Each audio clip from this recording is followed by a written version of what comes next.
"Freeze!" whispered Jack, and he froze, but the jaguar kept moving slowly toward her. "Help!" said Jack weakly. Suddenly, the monkey swooped down from his tree. He grabbed the jaguar's tail. The cat roared and spun around, and he jumped up. The monkey pulled the jaguar's tail again. Then he let go and took off. The jaguar sprang after him. "Run, Annie!" cried Jack. Jack and Annie took off through the rainforest. They ran for their lives. Chapter 8, Vampire Bats. "Wait," said Jack, panting. "I think we got away." Jack and Annie stopped running and caught her breath. "What are we? Where are we?" said Jack. "Where's the monkey?" said Annie, looking back at the forest. Do you think the jaguar caught him?"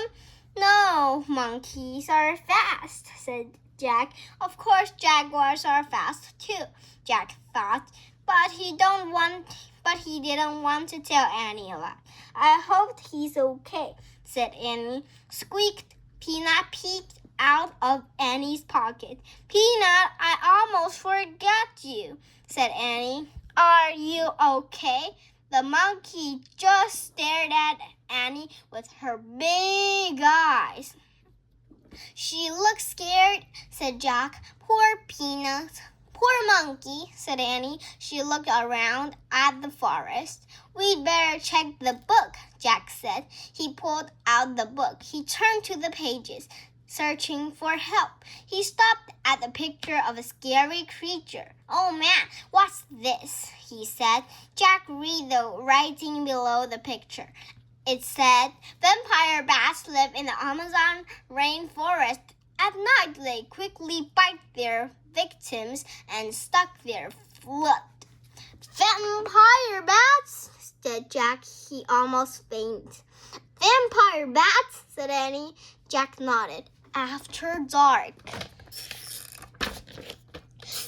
Annie and Jack looked around. The rainforest seemed to be getting even darker. "Yikes," said Annie. She looked at Jack. "Maybe we should go home." Jack nodded. For once he agreed with her. "But what about your mission?" said Annie. "What about Morgan?" "We'll come back," said Jack. "We'll have to be prepared." "So we'll come back tomorrow?" Annie asked. "Right. Now, which way is the treehouse?" said Jack. "This way," said Annie, pointing. "That way," said Jack, pointing in the opposite direction. They looked at each other. "We're lost," they said together. "Squeak, don't worry, Peanut."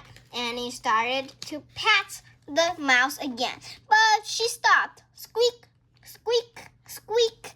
"Jack, I think Peanut wants to help us," said Annie.